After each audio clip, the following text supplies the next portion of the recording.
নমস্কার বন্ধুরা, জয়াস কিচেনে আমার পুরনো বন্ধুদের জানাই অসংখ্য ভালোবাসা, নতুন বন্ধুদের জানাই অনেক অনেক স্বাগত। তো বন্ধুরা, প্রচণ্ড গরম পড়েছে। আপনারা সবাই কেমন আছেন? আশা করি সবাই ভালো আছেন, আমরাও ভালো আছি। আজকের আমি ঢ্যাঁড়সের একটা নিরামিষ রেসিপি নিয়ে এসে আপনাদের সামনে হাজির হয়েছি। বানাবো সর্ষে ঢ্যাঁড়স। খেতে অসাধারণ হয়েছিল বন্ধুরা। আপনারা বাড়িতে একবার হলেও এইরকমভাবে বানিয়ে দেখতে পারেন। দুপুরবেলায় গরম গরম ভাতের সঙ্গে তো খেতে দারুণ লাগবে, আবার রাত্রিবেলা রুটি পরোটা লুচির সঙ্গে খেতেও খুব ভালো লাগবে। আর যারা ঢ্যাঁড়স খেতে চায় না তাদেরকে এইরকমভাবে রান্না করে দিলে তারাও খুব ভালো করে খাবে। তো চলুন রেসিপিটা শুরু করা যাক। রেসিপিটা বানানোর জন্য এখানে আমি 200 গ্রামের মতো ঢ্যাঁড়স নিয়ে নিয়েছি। ঢ্যাঁড়সটাকে আগে ভালো করে পরিষ্কার করে ধুয়ে তারপরে কেটে নিয়েছি। গ্যাসের উপর আমি একটা কড়া বসিয়ে দিয়েছি। কড়াতে বেশ কিছুটা সর্ষের তেল দিয়ে দিয়েছি। আজকে সর্ষের তেলেই ঢ্যাঁড়সের ঝালটা বানাবো। এবারে কেটে রাখা ঢ্যাঁড়সগুলো দিয়ে দিলাম, দিয়ে ভালো করে নাড়াচাড়া করে ঢ্যাঁড়সটাকে লাল লাল করে ভেজে নেব। এবারে দিয়ে দিলাম লবণ আর দিয়ে দেব গুঁড়ো হলুদ, অল্প একটু গুঁড়ো হলুদ দিয়ে দিলাম, দিয়ে ভালো করে ঢ্যাঁড়সের সঙ্গে মাখিয়ে একটু ভাজাভাজি করে নেব।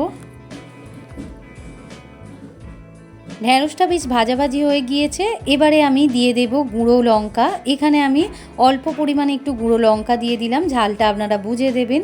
ঢ্যাঁড়সে খুব একটা ঝাল ভালো লাগে না, তাই অল্প করেই লঙ্কাটা দিলাম। মশলাগুলো দিয়ে গ্যাসের ফ্লেমটাকে লো রেখে ভালো করে লাল লাল করে ভাজাভাজি করে নিয়েছি। এবারে দিয়ে দেব সর্ষে বাটা। এখানে আমি সাদা সর্ষে আগে থাকতে বেটে রেখেছিলাম, সেটাই 1 চামচ দিয়ে দিলাম বড় চামচের, আর দিয়ে দেব অল্প সামান্য একটু জল। এবারে সমস্ত মশলা আর সর্ষে বাটার সঙ্গে ভালো করে ঢ্যাঁড়সটাকে মিশিয়ে একটু কষাকষি করে নিতে হবে। তো বন্ধুরা, রান্নাটা করতে বেশিক্ষণ সময় লাগে না, খুব তাড়াতাড়ি রান্নাটা হয়ে যায়।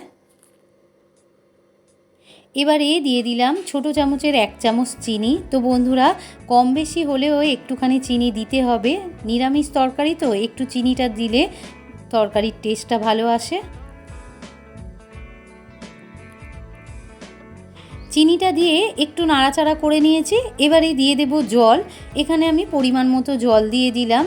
খুব বেশি ঝোলও করব না, আবার একদম শুকনো শুকনোও করব না, একটু গ্রেভিটা ঘন হলেই আমি নামিয়ে নেব। আর ঢ্যাঁড়স তো বন্ধুরা বেশি সেদ্ধ করতে লাগে না, এমনি ভাজাভাজিতেই অনেকটা সেদ্ধ হয়ে গিয়েছে।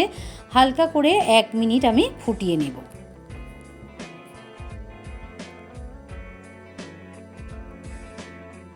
জলটা দিয়ে আমি 2 মিনিট ফুটিয়ে নিয়েছি। এবারে দিয়ে দিলাম ওপর থেকে কাঁচা সর্ষের তেল, একটু ছোটো চামচের 1 চামচ।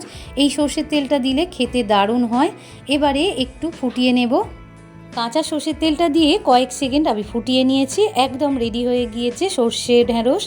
তো বন্ধুরা, এইরকমভাবে বাড়িতে একবার হলেও আপনারা বানিয়ে দেখবেন, দারুণ লাগবে খেতে। রেসিপিটা যদি ভালো লেগে থাকে তাহলে আমার চ্যানেলটিকে লাইক আর বেশি বেশি করে শেয়ার করে দেবেন। আর আমার চ্যানেলে নতুন বন্ধু হয়ে থাকলে প্লিজ চ্যানেলটিকে সাবস্ক্রাইব করে পাশে থাকা বেল আইকনটি প্রেস করে দেবেন। আর কমেন্টে জানাতে ভুলবেন না যেন আপনাদের কেমন লাগলো। আপনারা সবাই ভালো থাকুন, সুস্থ থাকুন। আবার দেখা হবে অন্য কোনো একটা রেসিপি নিয়ে। আজ এই পর্যন্ত, ধন্যবাদ।